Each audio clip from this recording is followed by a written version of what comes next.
ओम श्री परमात्मने नमः। ओम श्री गुरुभ्यो नमः। ओम श्री ऋषिभ्यो नमः। ओम असतो मा सद्गमय तमसो मा ज्योतिर्गमय मृत्योर्मामृतंगमय। ओम शांति शांति शांति। सर्वेभ्यो नमः। देववाणी संस्कृतम यूट्यूब चलदृश्यम प्रति भवतां भवतीनां च हार्दं स्वागतम। मित्रों, अष्टाध्यायी भाष्य प्रथमावृत्ति द्वितीय अध्याय द्वितीय पाद समास प्रकरणम की आज हम 40वीं कक्षा को पढ़ेंगे।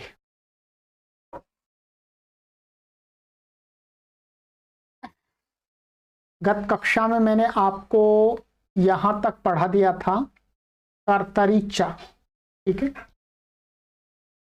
यहां तक मैंने आपको पढ़ा दिया था कर्तरीचा। आज हमारा सूत्र है नित्यम क्रीड़ा जीविकयो, ठीक है। चलिएगा,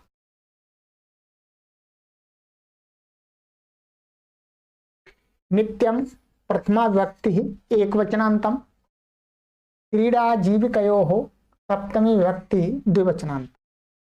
समासः क्रीड़ा च जीविका च क्रीड़ा जीविके तयोः क्रीड़ा जीविकयोः इतरेतर योग द्वंद्वः। अनुवृत्ति इसमें आती है अकाः षष्ठी तत्पुरुषः सुप सह सुपा समासः, इनकी अनुवृत्ति आती है। अर्थः क्रीडार्थे जीविकार्थे च षष्ठ्यन्तं सुबन्तं अकान्तेन सुबन्तेन सह नित्यं समस्यते तत्पुरुषश्च समासो भवति। क्रीडा अर्थ में और जीविका अर्थ में जो षष्ठ्यंत सुबंत हैं शब्द हैं, उनका अक प्रत्ययांत समर्थ सुबंत के साथ नित्य ही समास होता है और वो तत्पुरुष समास होता है, ठीक है। उदाहरण दिए इसमें उद्दालक पुष्प भंजिका वारण पुष्प प्रचायिका, जीविकायाम जीविका के अर्थ में दिए दंत लेखक नख लेखक, ये जुड़ा हुआ है यहाँ बीच में हाइफन निगर लेखक नख लेखक। तो ये क्या है, क्रीड़ा विशेष के नाम है उद्दालक पुष्प भंजिका और वारण पुष्प प्रचायिका, और ये जीविकायाम के अर्थ में दंत लेखका नख लेखका, माने दांतों का कार्य करके कोई अपने जीवन यापन करता है, जीविका चलाता है, कोई नाखूनों के काम करके चलाता है। ये प्राचीन काल में विद्याएं थी, नख विद्या दंत विद्या, ठीक है। तो इस प्रकार से जीविका। तो यहाँ पर क्या है, यहाँ पर एक बार इनका हिंदी गुरुजी का पढ़ लेते हैं, फिर आपको मैं सिद्धियां करा देता हूं इस सूत्र को बनाने की आवश्यकता क्यों हुई। क्रीड़ा और जीविका अर्थ में षष्ठ्यंत सुबंत अक अंत वाले सुबंत के साथ नित्य ही समास को प्राप्त होता है और वह तत्पुरुष समास होता है, ठीक है। विभाषा का अधिकार आ रहा था, माने महाविभाषा का अधिकार चल रहा था, अतः उसकी निवृत्ति के लिए यहाँ नित्य शब्द का ग्रहण है, माने यहाँ पर विभाषा की अनुवृत्ति ना आए, तदर्थ नित्य पढ़ दिया है। तो पक्ष में विग्रह वाक्य नहीं बनेगा, अर्थात इन सूत्रों से जो समास होगा उनका विग्रह वाक्य नहीं बनेगा।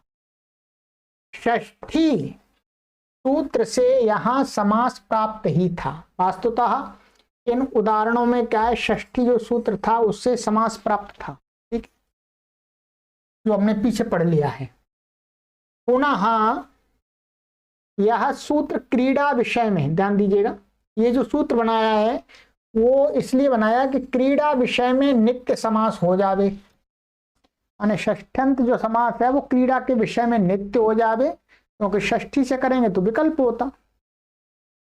पक्ष में विग्रह वाक्य ना रहे, इसलिए पक्ष में विग्रह वाक्य का प्रयोग ना हो।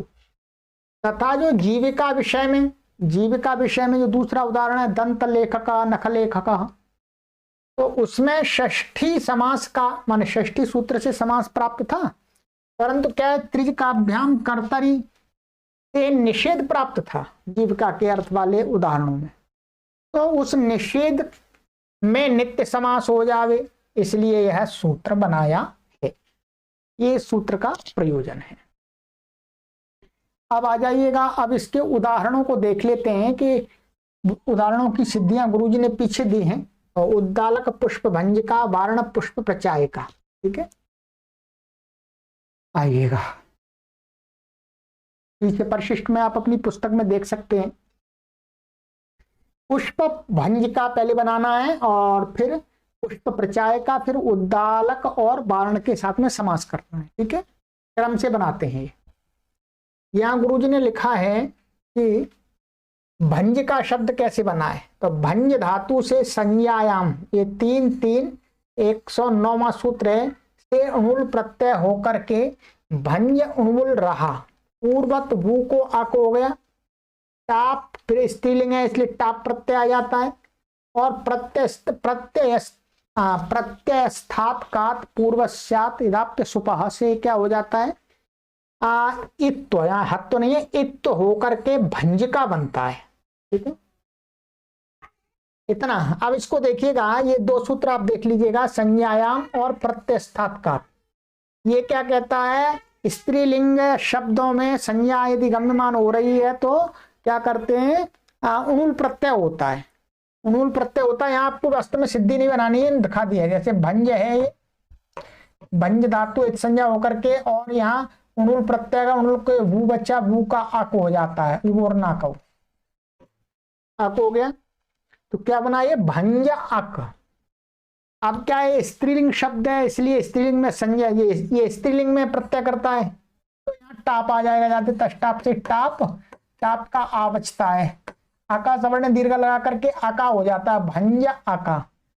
अब यहाँ पर ये प्रत्ययस्थात कात पूर्वस्यात इदाप्य सुपह, इसका मोटा सा अर्थ ये है कि प्रत्यय में स्थित जो क, उस क से पूर्व जो ह्रस्व आ, उसको ई हो जाता है यदि क के बाद में आ और टाप आदि प्रत्यय परे हो तो, ठीक है। तो यहाँ पर टाप परे है, क प्रत्यय में स्थित का है, ये क से पूर्व में आए, आ को क्या हो जाता है इस सूत्र से ई हो जाता है, तो ये भंजिका बन जाता है। क्या बन जाता है बोलो, भंजिका। अब इन सूत्रों का अर्थ मैं दिखा देता हूं। संज्ञायाम और प्रत्ययस्थात कात पूर्वस्यात इदाप्य सुपह, ये सूत्र है आपका संज्ञायाम। अर्थ संज्ञायाम विषय धातोः स्त्रीलिंगे कर्तृभिन्ने कारके भावे च अणुल प्रत्ययो भवति। संज्ञा के विषय में कोई भी धातु हो, स्त्रीलिंग माने स्त्रीलिंग को कहने के लिए कर्तृभिन्न कारक और भाव में अणुल प्रत्यय होता है, ठीक है। तो भंजिका, भंजिका के अणुल प्रत्यय हो गया इस सूत्र से। बाद में प्रत्ययस्थात कात पूर्वस्यात इदाप्य सुपह, अर्थ प्रत्ययस्थात ककारात् पूर्वस्याकारस्य स्थाने इकारादेशो भवति आपि परतः सचेदाप सुपह परो न भवति। जो मैंने अर्थ बताया वही समझ लीजिएगा, पूरा अर्थ अभी आपको यहीं पर समझ में आएगा। प्रत्यय में स्थिर ककार से पूर्व जो ह्रस्वकार है उसके स्थान में ह्रस्वकार आदेश हो जाता है, आप माने टाप डाप चाप के परे रहते हैं, ठीक है। तो यहां वो बन गया भंजिका इन सूत्रों से। अब क्या है, अब भंजिका का हमको पुष्प के साथ समास करना है, पुष्प के साथ समास करना है, तो पुष्पाणाम भंजिका पुष्प भंजिका ऐसा बनेगा। तो अब यहां पर पुष्प आम और भंजिका सु, इस स्थित अवस्था में क्या है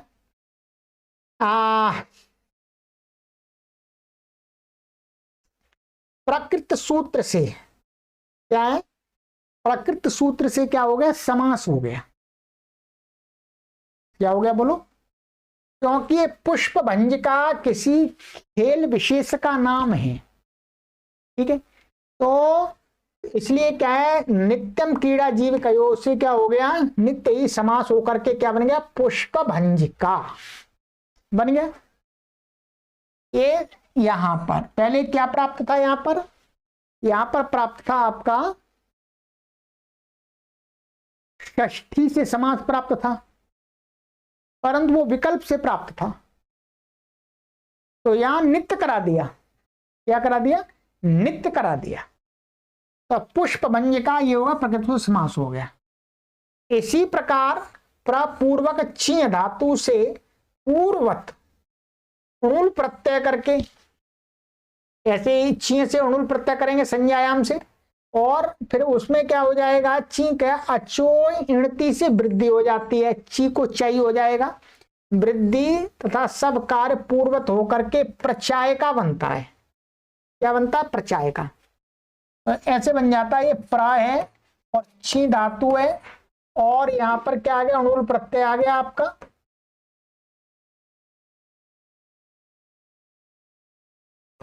ये और टाप आ जाएगा यहाँ पर, आ का हो जाएगा इसको, और टाप आ जाएगा, ठीक है। और इसको अणुल के पर रहते हैं, इसको क्या हो जाएगा, वृद्धि हो जाएगी, ची को चई हो जाएगा, और ये चो यावा लग करके क्या बन जाएगा, प्रा चा या, और आ को ई हो जाएगा, तो ये आ जाएगा प्रचा ई का, ऐसा बन जाएगा, ठीक है। प्रचाय का बन गया, और बाकी क्या पूर्वत ये एक तो इससे हो जाएगा। अब पुष्पाणाम प्रचाय का, पुष्पाणाम प्रचाय का, तो पुष्प आम प्रचाय का सु और प्रकृत सूत्र से समास हो जाएगा, ठीक है। पश्चात पुष्प के साथ इस सूत्र से मान नित्यम क्रीड़ा जीव कयो से षष्ठी समास हो गया, षष्ठी माने षष्ठंत का समास हो गया। ये तो ये हो गया, ठीक है। अब यहां दोनों उदाहरणों में पहले पुष्प का भंजिका तथा प्राचायिका के साथ इस सूत्र से षष्ठी समास होकर क्या हो गया, इस सूत्र से षष्ठी समास माने पुष्प प्रचायिका बन गया, और पुष्प भंजिका बन गया, पुष्प प्रचायिका बन गया, प्रकृत सूत्र से घट गया, नित्य समास होगा, यहां पर विग्रह नहीं होगा।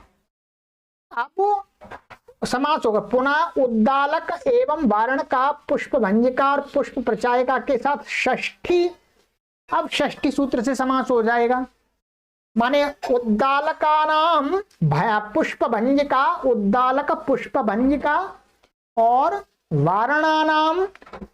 वारणानाम पुष्प प्रचायिका, वारण पुष्प प्रचायिका।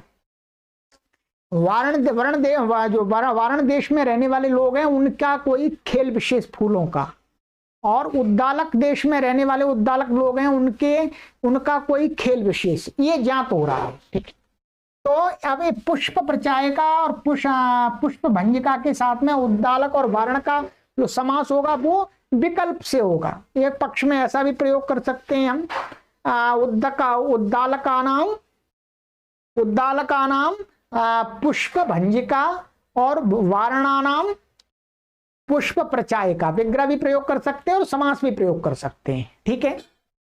तो ये हो गया षष्ठी सूत्र से समास हो जाएगा बाद में। उद्दालक लोगों के पुष्प तोड़ने का कोई खेल, उद्दालक पुष्प भंजिका, ध्यान दी मिला हुआ है, अलग अलग नहीं है, कहा जाता है। इसी प्रकार वारण लोगों के पुष्प चयन करने की, मान फूल चयन तो कोई प्रतियोगिता होती होगी जैसे आजकल भी होती है, कि किसी क्रीड़ा विशेष का नाम वारण पुष्प प्रचायिका है। जो कोई दांत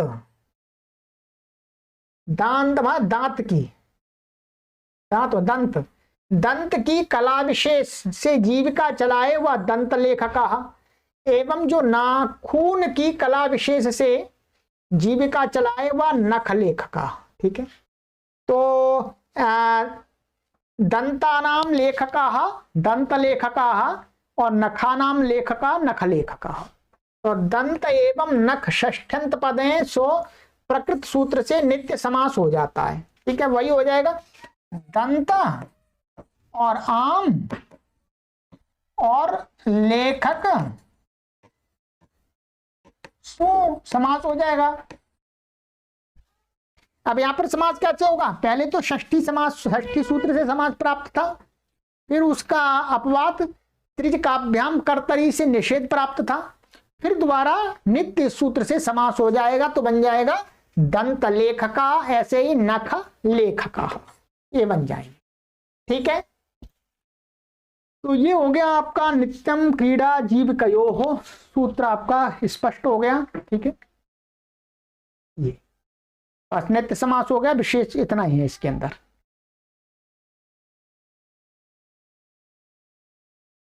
चलिएगा, अब मित्रों इसके बाद हमारा सूत्र है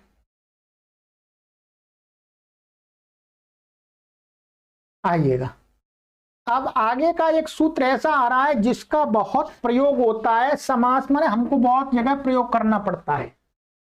इसका तो बहुत कम प्रयोग होता है, इसका तो प्रयोग बहुत कम होता है, परंतु जो आगे वाला सूत्र आ रहा है कोगति प्रादयः, 1-1.5 वर्ष से लगातार हम आपको बताते चले आ रहे हैं कोगति प्रादय कई बार लगा है, अब आपको गहराई से समझना है। ठीक है, कोगति प्रादयः ये सूत्र है, चलिएगा आ जाइएगा।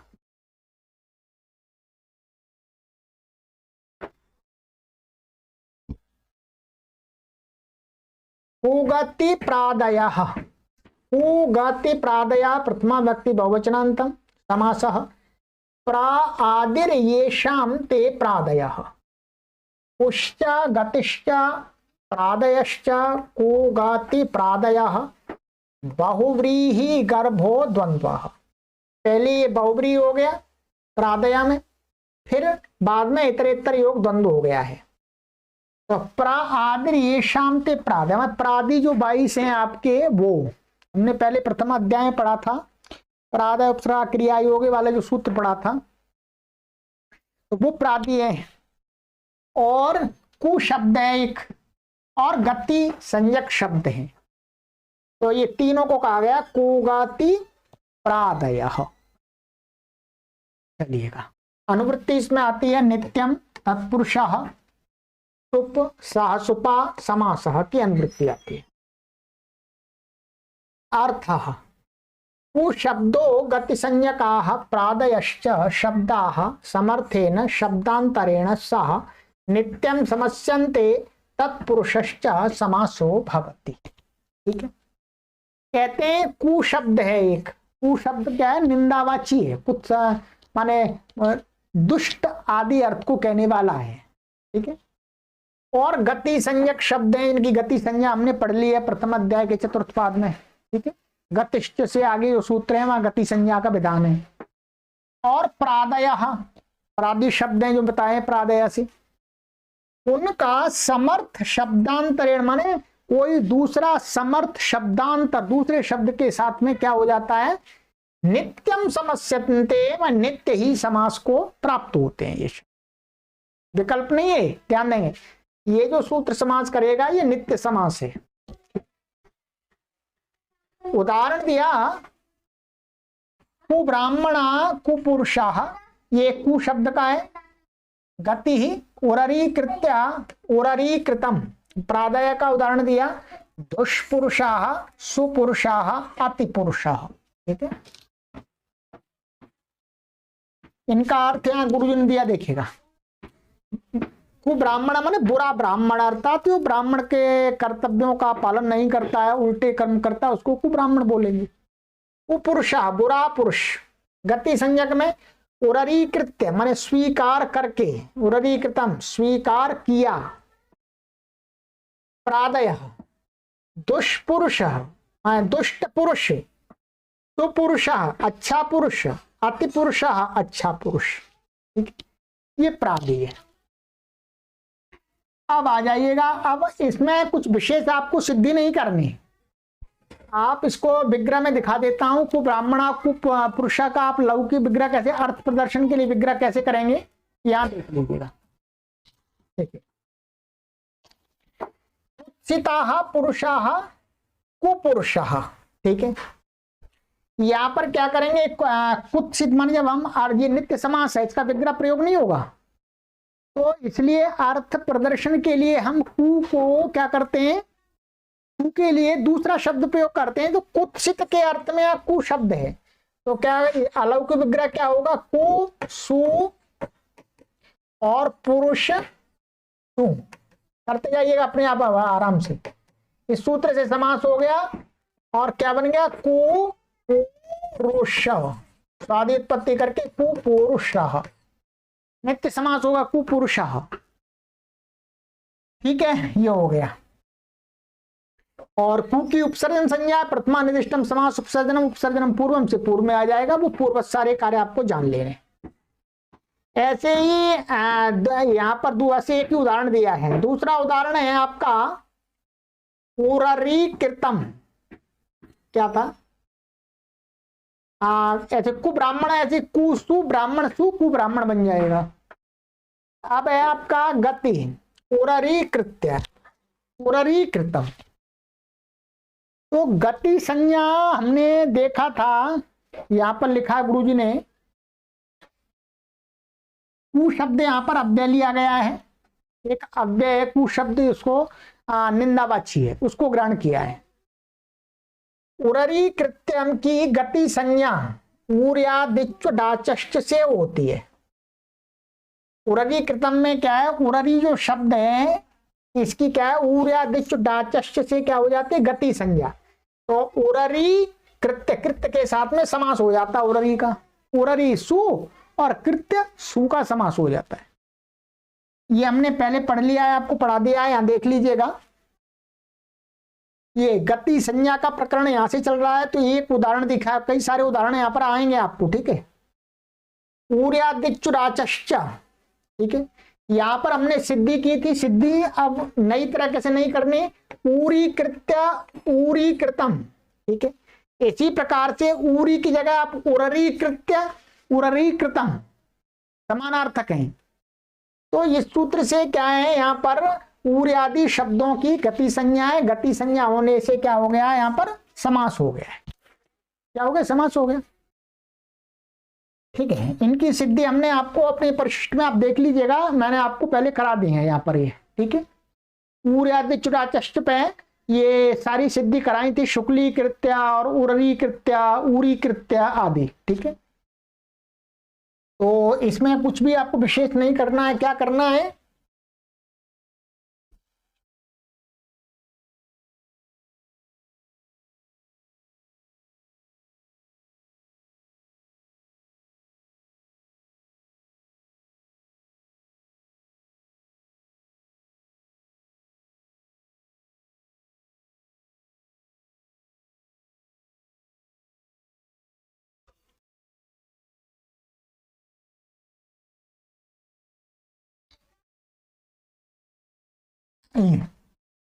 तो ये ऊ रा री और सु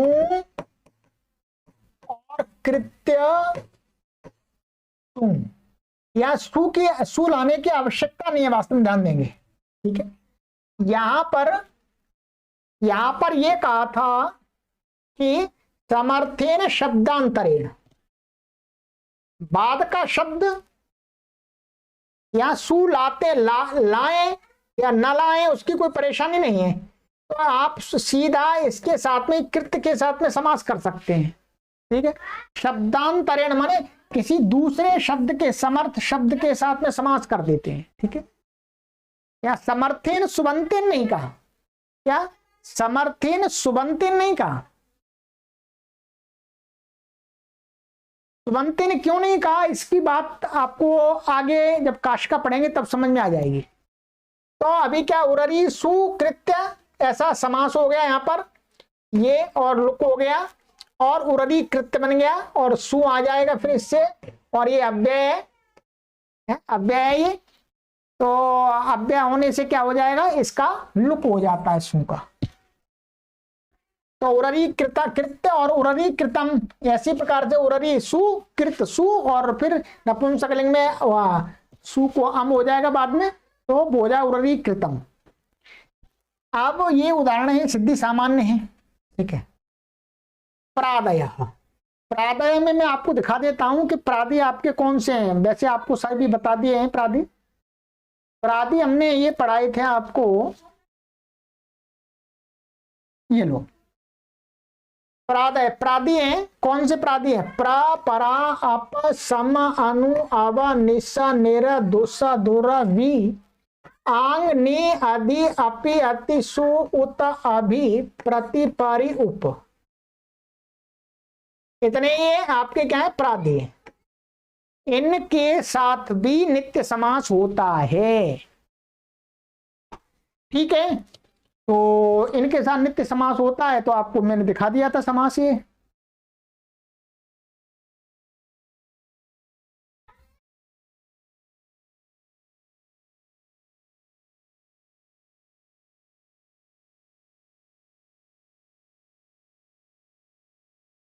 ये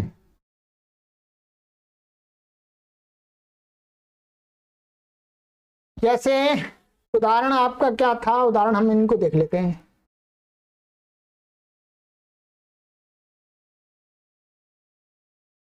प्रादय दुष्पुरुषः, तो दुष्टः पुरुषः दुष्पुरुषः। तो यहां पर क्या है? ये है दुस, दुर और पुरुष, न दुर सु और पुरुष सु ला सकते हैं। यहां समास हो गया, सूत्र से अपराधी है, ठीक है। और फिर इसको रेफ को मूर्धन्य आदेश हो जाता है, श हो जाता है, तो क्या बन जाता है? दुष्पुरुषः। ऐसे ही सुष्ठु पुरुषः या साधु पुरुष, साधु पुरुषः सुपुरुषः। अति पुरुषः मन श्रेष्ठ पुरुषः, अति पुरुषः। अति अर्थ का यहाँ अति किस प्रादि का अर्थ है? श्रेष्ठ।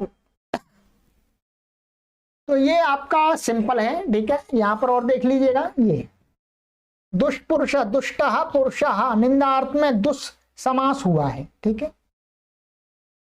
दुस भी मान सकते हैं आप, यहाँ दुस और दुर्दोष उपसर्ग हैं, दोनों निंदार्थवाची हैं, तो दुस के साथ भी समास हो सकता है। और यहाँ इदुद पदस्य चा प्रत्यय से क्या हो जाता है? मूर्धन्य आदेश हो जाता है। सुपुरुषा में शोभना पुरुषा सुपुरुषा है, या साधु पुरुषा, कुछ भी कर सकते हैं विग्रह आप दिखाने के लिए। ये हो गया। और बस इतना ही है आपका। अति पुरुषा मन श्रेष्ठा पुरुषा अति पुरुषा। अब ये तो मित्रों आपको इसके उदाहरण हो गए, ठीक है। अब इस सूत्र में आपको कुछ और चीजें पढ़नी होंगी,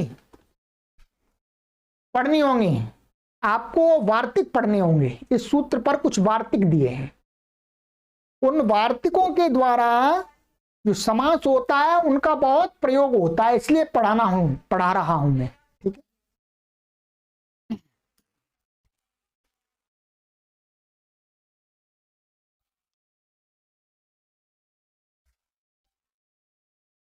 यहां पर काशिका में कुछ वार्तिक दिए इसी सूत्र पर, उनको समझ लीजिएगा। कौन कौन से वार्तिक दिए हैं? ये है कुगति प्रादयः, ठीक है। कुगति प्रादय पर वार्तिक दिया है, यहां से वार्तिक चालू होते हैं। कुछ वार्तिक हैं, एक वार्तिक है, आप लिख भी सकते हैं इनको। प्रादयो गताद्यर्थे प्रथमया, एक ये वार्तिक है, ठीक है। दूसरा वार्तिक है आपका अत्यादयः क्रांताद्यर्थे द्वितीयया, ठीक है। और तीसरा वार्तिक है अवादयः कृष्टाद्यर्थे तृतीयया। चौथा वार्तिक है आपका पर्यादयो ग्लानाद्यर्थे चतुर्थ्या। और अगला वार्तिक है आपका निरादयः क्रांताद्यर्थे पंचम्या। और अगला वार्तिक है इवेन सह समासो विभक्त प्रत्यलोपः पूर्व पद प्रकृति स्वरत्वं च वक्तव्यम। और अंतिम वार्तिक है इसका, प्रादि प्रसंगे कर्म प्रवचनीयानाम प्रतिषेधो वक्तव्यः। उगति प्रादय सूत्र को लगाने पर इन वार्तिकों को हमको ध्यान में रखना होता है।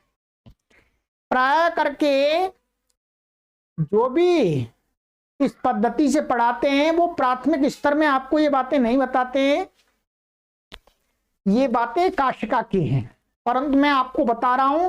इसका तात्पर्य जिनको समझ में आ जाए अच्छी बात है, इनको कम समझ में आए बहुत अच्छी बात है, इनको ना समझ में आए ये जो वार्तिक, तो कोई चिंता की बात नहीं है। ठीक है, कोई चिंता की बात नहीं है, आपका एक संस्कार बन जाएगा और आप इसको ध्यान रखेंगे। आपको बेशक समझ में नहीं आए परंतु आपको ये वार्तिक ध्यान रह जाएंगे, उससे नैया पार लग जाएगी। अब आ जाइएगा, एक एक वार्तिक को पढ़ लेते हैं। ठीक है, पहला वार्तिक है प्रादयो गताद्यर्थे प्रथमया।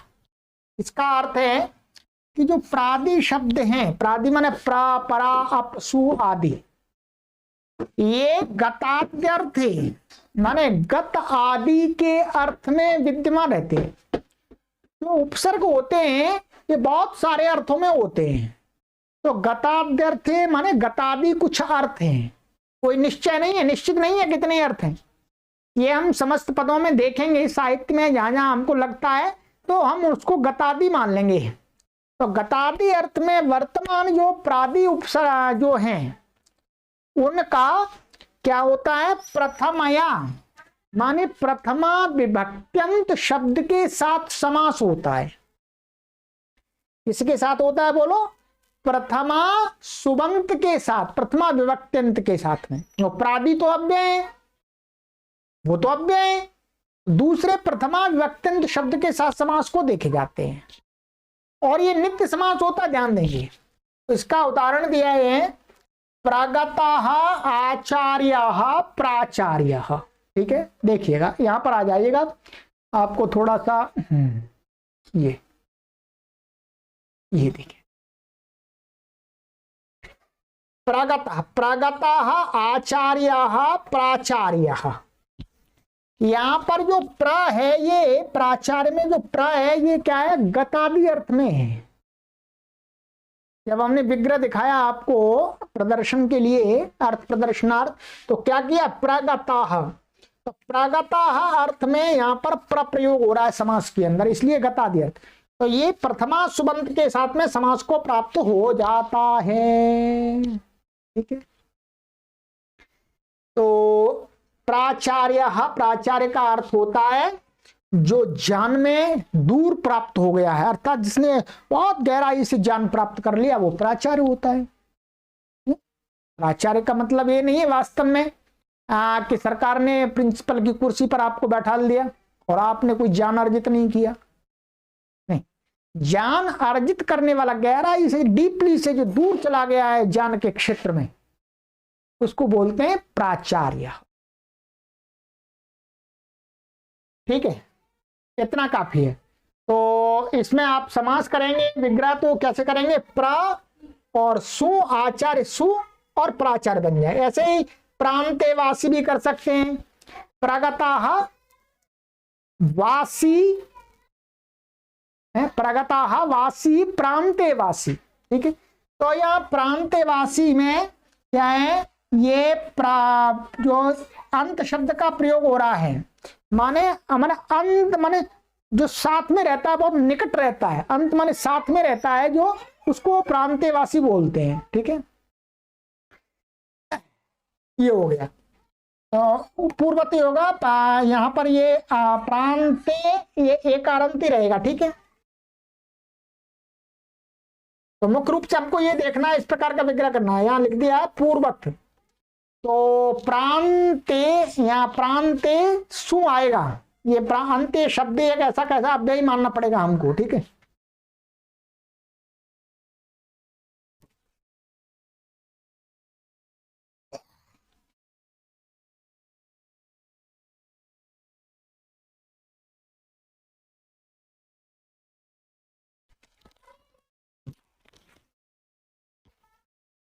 चलिएगा, ये होगा। इसी प्रकार से आपको बहुत सारे उदाहरण मिलेंगे, वो आपको अपने आप तब सिद्धि कर लेंगे। अब दूसरा वार्तिक का अत्यादय क्रांताद्यर्थे द्वितीय, इसका अर्थ है कि क्रांत आदि अर्थ में, क्रांत आदि अर्थ में, क्रांत माने पार कर गया, अतिक्रमण कर गया, निकल गया, इस अर्थ में वर्तमान जो अत्यादय माने अति आदि जो प्रादि हैं, प्रादियों के अंदर अति आदि आते हैं, उनका द्वितीय माने द्वितीय विभक्त्यंत समर्थ सुबंत के साथ समास होता है। पहले वाला प्रथमा के साथ, ये द्वितीय अंत के साथ में। देखिएगा उदाहरण इसका भी देख लीजिएगा। अति खट्वा माने अतिक्रांता खट्वाम, ये द्वितीय अंत है, तो अति खट्वा ने खट्वा को अतिक्रमण कर गया है, जो उल्लंघन कर गया है। अति खट्वा माने खाट को लांग गया है, ऐसा भी कह सकते हैं, ठीक है। तो अति खट्वा, तो क्या अति खट्वा बन गया है, तो यहां पर क्या हो गया, अति खट्वा ये हो गया।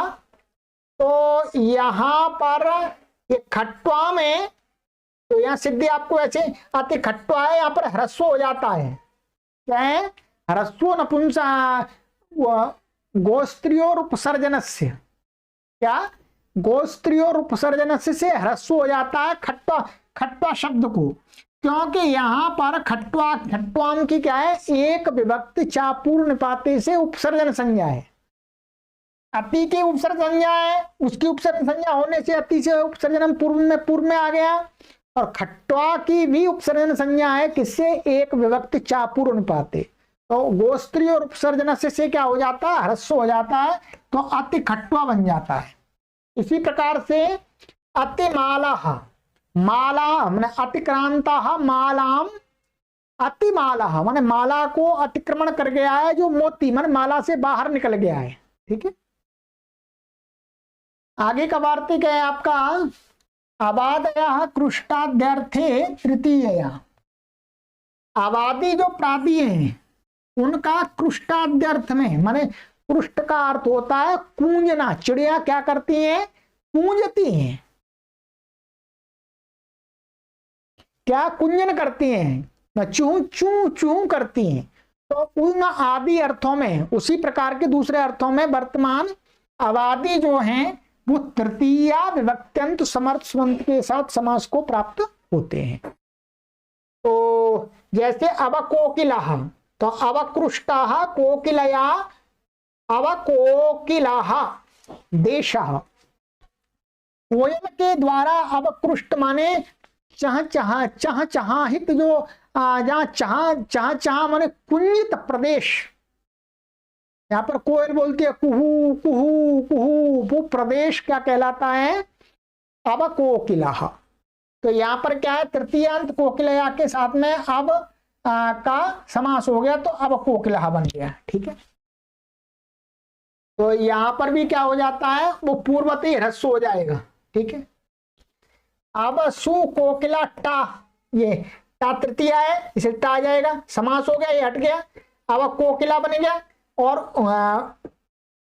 इसको गोस्त्री और उपसर्जन से ह्रस्व हो गया, तो अवकोकिला बन गया, ठीक।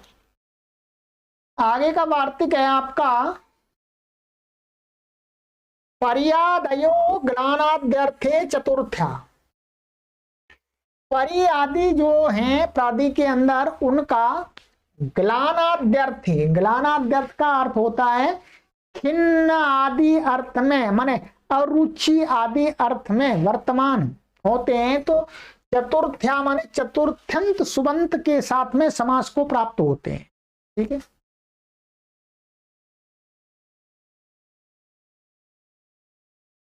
जैसे परिअध्ययन, तो परिग्लाना अध्ययनाय, ये अध्ययन चतुर्थी हो गया, तो परिग्लाना अध्ययन माने अध्ययन से जो खिन्न हो गया है, अब उसकी रुचि हट गई है, तो पढ़ना ही नहीं चाहता ठीक है। तो परिग्लाना अध्ययनाय, तो परिअध्ययन, ठीक है। ऐसे अलम कुमारी, अलंग कुमारी ही माने कुमारी के लिए जो समर्थ, कुमारी के लिए जो समर्थ। तो इसमें क्या है, पर्यादी में अलम शब्द भी ले लिया इन्होंने। क्या है, पर्यादय शब्द में इन्होंने अलम शब्द भी ले लिया है। ठीक है, जो प्रादि के अंदर वास्तव में नहीं है, पर्यादी में इन्होंने ले लिया। इसी प्रकार से आगे का वार्तिक है आपका, निरादयः क्रांताद्यर्थे पंचम्य, कि क्रांत आदि अर्थ में वर्तमान जो निरादि है, निरादि है मतलब इस रूप के जो देखे सभी आकृति गण मानिएगा आप, आकृति गण है सभी। तो क्रांताद्यर्थ में वर्तमान जो निरादि है वो पंचम्य सुबंत के साथ समास को प्राप्त होते हैं। जैसे निष्कौशाम्बी हमने सिद्धि कर ली थी, एक विभक्ति चापूर्ण पाते पे। ठीक है, निष्क्रांता कौशम्ब्याः, यहाँ पर ये पंचम्यंत है। निष्क्रांति निर क्या है, निष्क्रांत माने क्रांत अर्थ में वर्तमान है। तो एक विभक्ति चापू निपाते से उपसर्जन संज्ञा, उपसर्जन पूर्वम से क्या है, यहाँ पर उपसर्जन पूर्वम से निर की, तो इससे है उपसर्जन संज्ञा, और कौशाम्बी की इससे है। तो क्या हो जाएगा, कौशाम्बी दीर्घ था तो गोस्त्री और उपसर्जन से क्या हो जाएगा, इसको ह्रस्व हो जाएगा कौशाम्बी ही, और निष्कौशाम्बी ही बन जाता है ये। ठीक है, ये देख लीजिएगा, या नीचे दिया इन्होंने निर कौशाम्बी, तो निर सु कौशाम्बी घसी आएगा, घसी आएगा पंचम्यंत में। ठीक है, विग्रह करेंगे तो निर सु और कौशाम्बी नसी, जो पंचम्यंत के साथ समास हो रहा है। ठीक है, इसके साथ पंचम्यंत के साथ तो समास हो गया, ये हो गया लुक हो जाएगा, तो निष्कौशाम भी बन जाएगा दीर्घ, और दीर्घ को ह्रस्व हो जाएगा गोस्त्री और उपसर्जन से, और इसको क्या है, प्रत्यय से क्या हो जाएगा, मूर्धन्य हो जाएगा, श हो जाएगा। तो क्या बन जाएगा, निष्कौशाम्बी, और सु आ जाएगा ये, और विसर्ग हो जाएगा निष्कौशाम्बी। ऐसे ही निर्वाराणसी ये पंचम्यंत के साथ दिखा दिया। चलिएगा, अब आगे आपका